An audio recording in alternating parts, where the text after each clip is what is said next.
Hi everyone, and welcome to the first video of 2023. I hope you all are having a great start of the new year. The first 5 minutes from 2023 were pretty interesting for us because a huge fire broke out right next to us over there. We were celebrating and suddenly we saw huge flames on the back of the house over there. Had no clue where it was coming from. Was checking through the window, saw flames rising meters high. I went to the front, couldn't see anything, so I walked all the way there, went back inside the house. I wasn't sure what was going on. Then I went upstairs to check again, and then I noticed that the flames were actually higher than our roof. So I immediately rushed downstairs, called the fire department, was running down the street, into the other street, back to locate where it was coming from. First I was afraid that there was a house on fire, but it turned out to be bushes, but it was very, very big. It was like meters high. My neighbor also came outside. He's actually a police officer, and he was asking me if I already called the fire department. I did. I was with them on the line. The fire department came. Luckily, the fire was out pretty quick, because if this fire would reach one of the houses over there, it would have been a pretty big disaster. Not a great start of the new year. Fortunately, no one was hurt. The worst thing from this scenario is that the neighbors can now see each other because the bushes are completely gone. Anyway, I thought, why not start the new year with a collection tour? I've done quite a few collection tours already, but now and then I have people asking about it, and I do have some new things in my collection. Some stuff has been changing over the time and some displays are different. So I decided to just make a collection tour video. First of all, obviously I cannot show you every single item. I just have a limited amount of space to display things, so I have a lot of things in boxes and drawers and stuff like that. So obviously I cannot show you everything, but I'm gonna show you how I have my things displayed at this moment. I have a lot more interesting stuff, but I just cannot show you. Also, I cannot really get into all the small details because otherwise this video would be way too long, and before I would be finished filming that video, it would be 2024 already. So we're not gonna do that. I'm just gonna show you around, tell you some stuff about some of the items that I have, and I just hope you enjoy the tour. Also, this is a World War II collection. Well, mostly World War II, because I also have some World War I stuff and stuff like that, but this is mostly a World War II collection. And obviously in a World War II collection,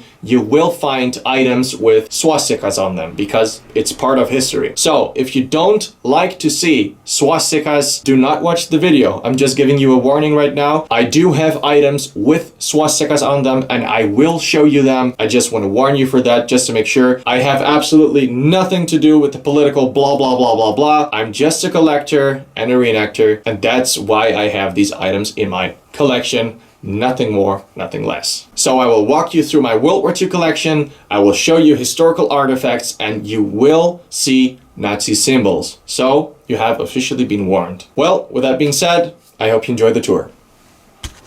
Alright, let's start right here. This is the room where I sleep in, and that is also where I edit my videos. If we look over here, we can see the stairs going to the attic, and you immediately see a bunch of stuff already. So we're slowly walking up here, and if we look down, all the way down there, you can see the original tiles of the 1920s, which is pretty nice. But it's not a house tour, it's a collection tour, so yeah. Obviously, I cannot walk you through every single item that I have, because if I would do that, this video would be like 10 years long, and we're not gonna do that. So I'm just gonna show you some interesting things and the way I have the items displayed at this moment.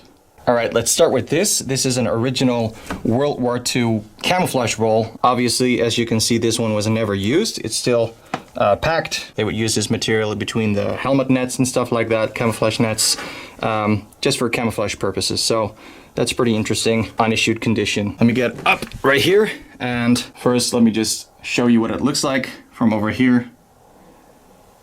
This is the way I have it displayed at this moment. You can see some rifles already on the wall and stuff like that. This right here is an original US World War II overcoat.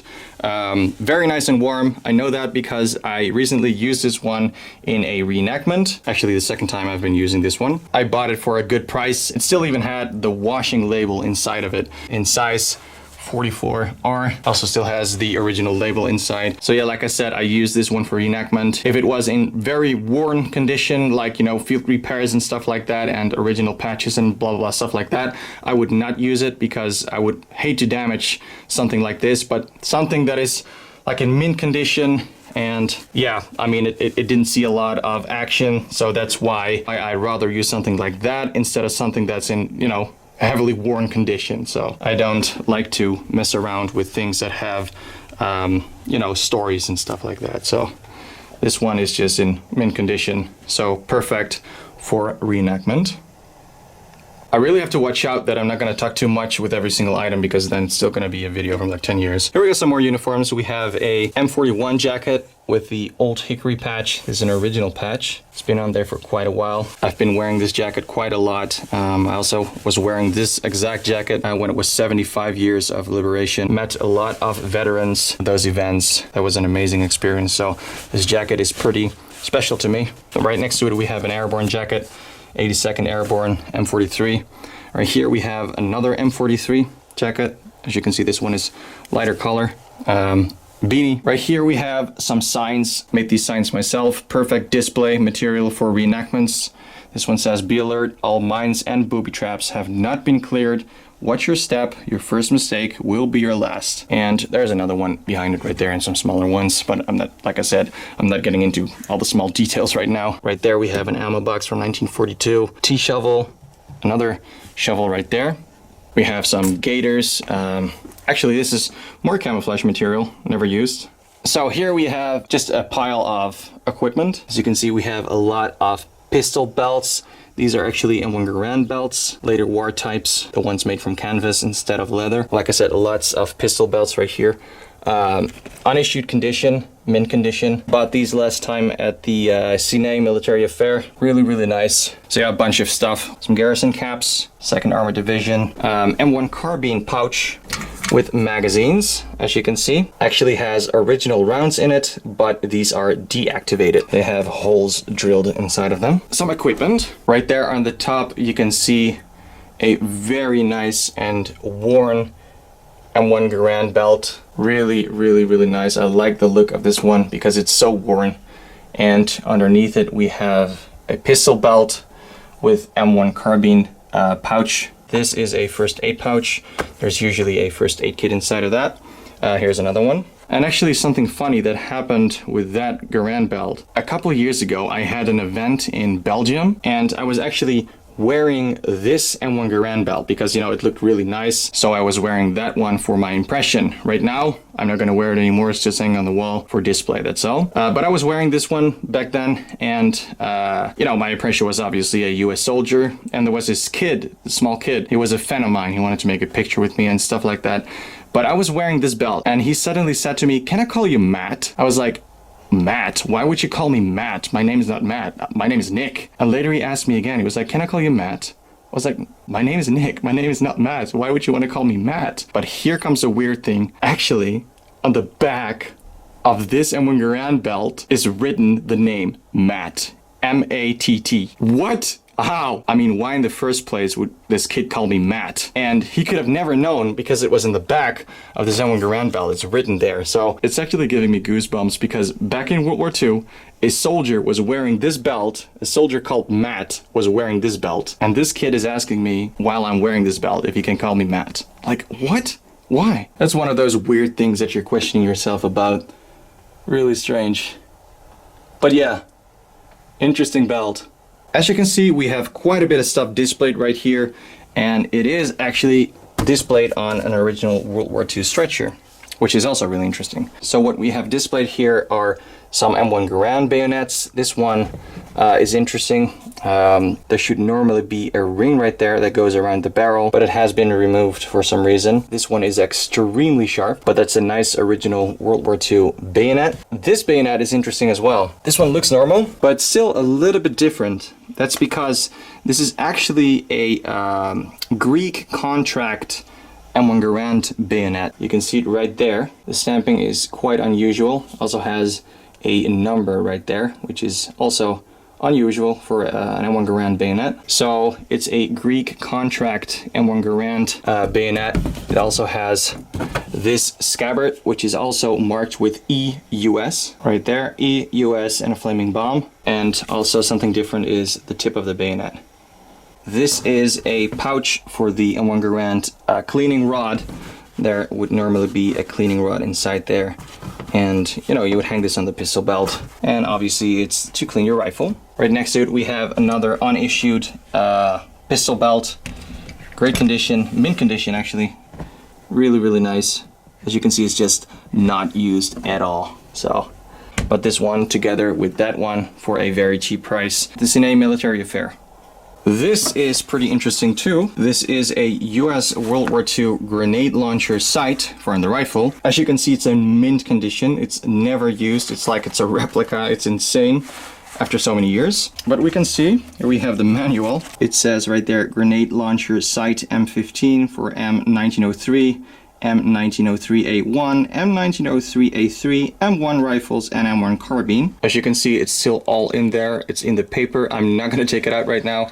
But as you can see, it's marked right there, 1944. But it's unbelievable. The condition of this is insane after so many years. Great condition. So, very interesting little piece of equipment.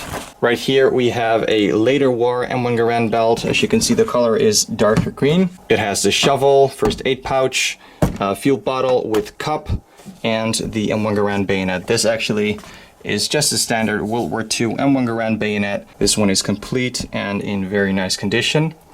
So yeah, I'm not going to take the fuel bottle out. Right here, let me show you what a first aid pouch looks like. I actually have some papers in there as well because I used this belt for reenacting, and I had my papers for my rifle in there, so usually that's not in there, obviously, but here you can see it unopened. And you had different types of these. They would have different colors. As you can see, it's a little bit dirty because of my reenactment in the Ardennes.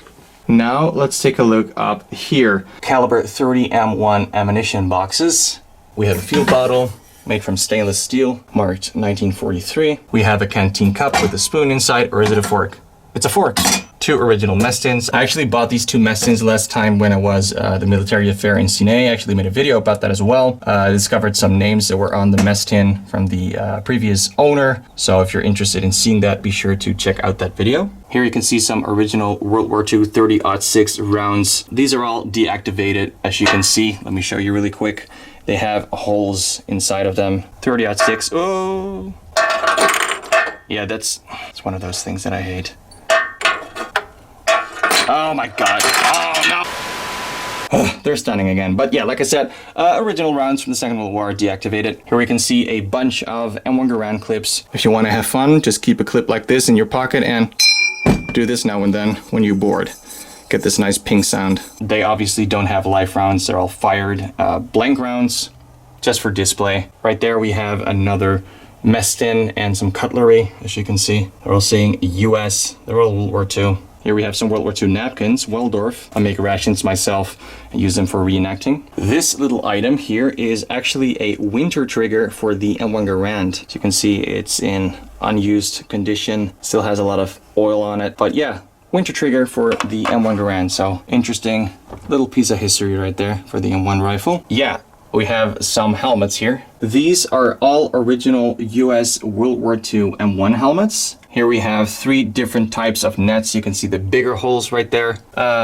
We have the British type net. You find these obviously on British helmets as well, Canadian ones, and even on German ones, because of course the Germans like to capture stuff and use it for their own. So if you reenact German and you're in Normandy or whatever, you can use this net if you want to. And right here we have a later war M44 net with the elastic band. Some people actually think that these helmet nets with these elastic bands are post-war, that they were issued in Vietnam, but that's actually not true. These are original World War II M1944 helmet nets. They were issued in 1944, and like I already said, very common, especially in the Battle of the Bulge. You see a lot of pictures of US soldiers wearing these exact nets. Some of these nets that are still in mint condition still have the manual with them, and it's actually saying how to install the net. This one, however, is in heavily used condition, as you can see, but that's exactly what I like. So yeah, this is an original M1944 helmet net.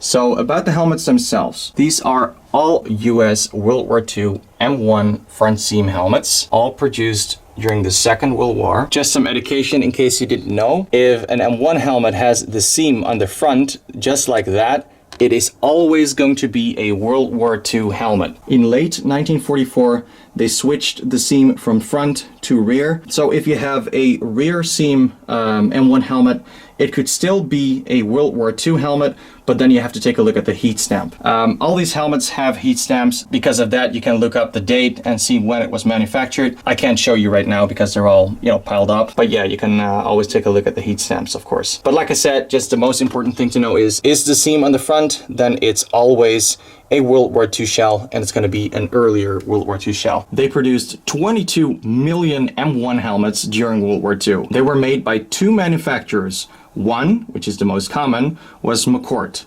These helmets, this one, this, and that one, were all produced by McCourt. This one, however, was made by Schluter. So McCourt produced 20 million helmets, and Schluter only produced 2 million helmets. So these Schluter helmets are actually pretty rare. Again, I bought this one recently at the Cine Military Fair, and I didn't even know it was a Schluter helmet. Like I said, these are pretty rare. This is an early one, low heat stamp number, so it's a very early one. The shape of the Schluter helmet is a little bit different compared to the McCourt ones. It's hard to see right now because of this angle, but to be honest, I like the McCourt shape more. It has more like roundings. I'm not getting into all the small details right now, but you can recognize these helmets at the shape, but also obviously the marking of Schluter on the inside. It has an S marking right there. I cannot show you right now because they're piled up. Schluter manufactured M1 helmet, front seam.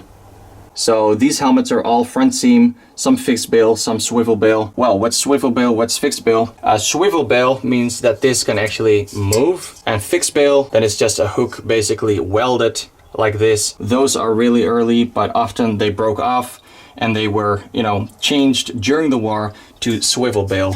So some of these helmets, this one for instance, were fixed bill before. This is a very early helmet and were changed to swivel bill during the war. This right here is a swivel bill, and a fixed bill is just, a hook welded right there. But like I already said, they broke off pretty often. So that's why they changed it to swivel bill. So yeah, if you have a front seam swivel bill helmet, maybe originally it came out of the factory as a fixed bill, but later they just changed it to swivel bill. Sometimes at the swivel bill helmets, you can still see where the fixed bills broke off. This one, for instance, let me just show you really quick. You can see right there, there's a little hole. That's because there was a fixed bill there first and it broke off, and then they decided to make it a swivel bill. But yeah, like I already said, the easiest way is just to check the heat numbers. And they even used these exact helmets again in the Korean War, in the Vietnam War. So it's possible that you have a Vietnam helmet that was used in Vietnam, but just got refurbished again and was used in Vietnam, but actually is a front seam helmet. There's way too much to say about the M1 helmet, so I think I should just stop right now because this is a collection tour and not an explanation video about the M1 helmet. So enough information about that right now. Let's continue. Oh, I said continue, but actually I have another M1 helmet right here. Right here, this is also an original front seam M1 helmet. This was a fixed bill, changed to swivel bill. This is just a typical World War II M1 helmet, as you can see. Really, really nice helmets. I really like the M1 helmets. Just a very iconic shape, as you can see. And this one has an original liner. This liner was produced by Siemens Paper Company. The webbing has been restored, and I used this liner for a reenactment. This is how I have it displayed. I actually have this helmet for just 2 days. I saw it for sale for a very good price, so I couldn't resist buying this one. Enough about the M1 helmets right now. Let's continue. Here we have some stuff on the wall. We have some US World War II cutlery, as you can see. We have a spoon, fork, and knife, a mess tin, field bottle, and right there we have another field bottle. I actually got this one in the fan mail a while back. It's in mint condition. World War II US field bottle. Just never used. Really, really interesting. Right there we have a Colt 1911. This one is from 1943. Let me just show you. Colt 45 from 1943. Just listen to this sound. Amazing, isn't it? United States property, M1911A1, US Army. Just a very iconic looking pistol. It just doesn't feel right to hang it back on the wall without doing this. That's so amazing. Amazing sound. Time to carry on. There we go. So right next to it, we have another M1 Garand bayonet from 1943. And underneath that, we actually have a World War II M1 carbine. Definitely one of my favorites. Again, really iconic. Well, basically every World War II weapon is iconic, but look at this. Love the sight of this beautiful little carbine. I shot the M1 carbine myself at the range, and it's very nice. I mean, the rounds that it has are really small. Look at these bullets.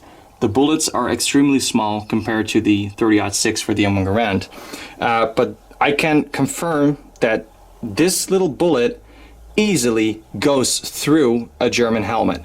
So it's definitely not a toy. It's a very powerful little carbine. I just really like the looks of it. I like the way it feels. It's just a beautiful piece of history. Lots of times they had these pouches in the buttstock, so these pouches would contain 2 magazines, the same ones as here, as you can see. It wasn't officially meant to be there, but the soldiers actually placed them there themselves. But you have to do this from the front, not from the back, because from the back it won't fit. It cannot, cannot fall off like that. Yes, this was very common. And also, something that I really think is interesting is the way the strap of the M1 carbine is fixed right here. It's actually kept in place by the oiler. That's interesting too. Okay, so underneath the M1 carbine, we have the famous M1 Garand, the rifle that won the war. This is an original World War II M1 Garand from 1944. What can I say? A beautiful,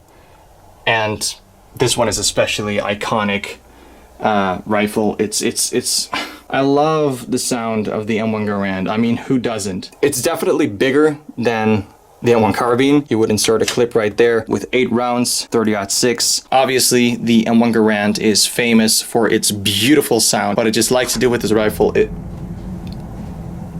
why did my door just open?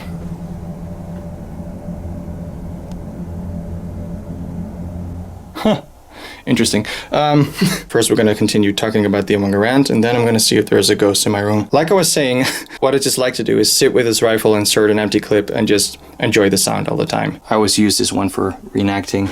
It's a beautiful, beautiful, yeah, the floor is original 1920, so that's why it's making noise. But yeah, beautiful rifle. And again, I think I cannot really continue without sharing this beautiful sound with you. So let's do that right now. So what we're gonna do is we're gonna insert an empty clip.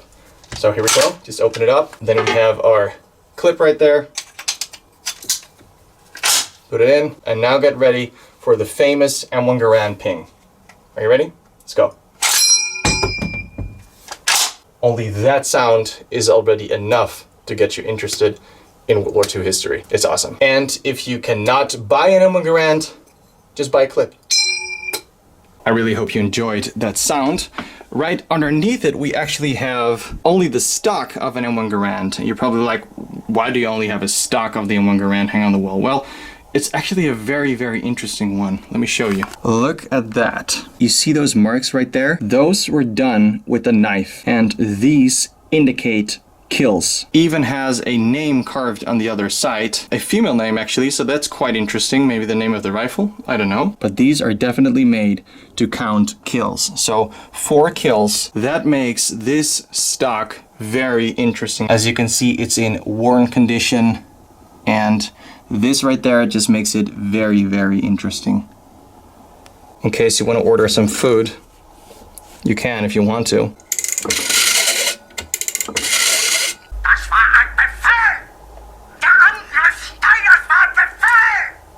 Oops, wrong number. I bought this phone a while back for a very cheap price. I just thought it looked cool. And then I opened it up and it was actually marked 1944. So perfect. That's a beautiful World War II telephone. We have some more bags and stuff, and we have shoes and other things underneath the stretcher as well, but I'm not getting into all the small details because otherwise, like I said, it's gonna take too long. But let's continue right now. This is the view from over here. You can see a lot of stuff already, some uniforms. Let me just walk this way. We stand here, take a look at the German helmets, and then we turn around, and this is what it looks like from over here. Some caps. But first, let us just start right here. We have some German equipment. This is the standard German equipment. Mauser pouches, and we have a shovel cover with shovel and bayonet, Kochgeschirr 31 or Mestin model 1931. M31 bread bag as well, field bottle. We have another Mauser pouch, and of course the belt buckle, which is the standard German army belt buckle right there. This is what a standard German soldier with a Mauser rifle would have. Of course, normally there would also be the gas mask canister with the gas mask inside, Y straps, and you know, there could be a lot more, there could be a lot less, but you know, this is just the basic equipment right here. Right here we have some M43 caps. As you can see, these are just regular army M43 caps, German army. This one right here is Luftwaffe. Right next to it we have a German reversible Sumpftarren parka. Sumpftarren actually means swamp camouflage. So you could wear it as this camouflage, or you could just swap it around and then you have winter camouflage. So yeah, it's all white on the other side, so that's pretty interesting and very smart as well. Right next to that we have a Luftwaffe Fallschirmjäger uniform. As you can see, we have the Luftwaffe Eagle, which is different compared to the standard German army one right here. You have different colors and stuff like that, blah, blah, blah. But, you know, like I said, if I'm going to explain all that stuff, it's going to be way too long. So, but as you can see, this is Luftwaffe in the rank of Gefreiter. You can see the eagle. And this camouflage is called Splittertarn. Looks very modern, actually. And right here we have an A-frame with a blanket and another Kochgeschirr 31.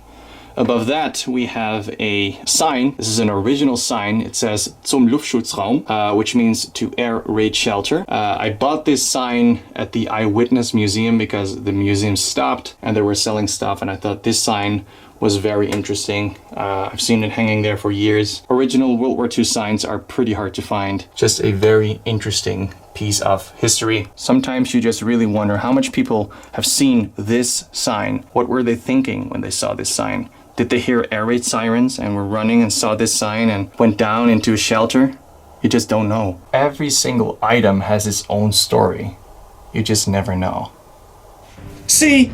That's exactly what I'm talking about. We are already at half an hour and I'm not even here yet. I'm still there. So it's taking way too long. So I have to end this video here because otherwise it's going to be too long. I'm going to split the collection tour in parts. Sorry, I talk a lot, but I really hope you enjoyed the first part of the collection tour. I will show you a lot more interesting stuff in the second part. I still have a display cabinet over there with a lot of interesting stuff in it. I have some uniforms, I have some rifles on the wall. Then we will go inside here and I will show you around in this room. So, I really hope you enjoyed this video. If you did like the video, please leave a like and a comment. If you have any questions, feel free to ask, and subscribe if you want to see more videos. Stay tuned, the next part will follow soon.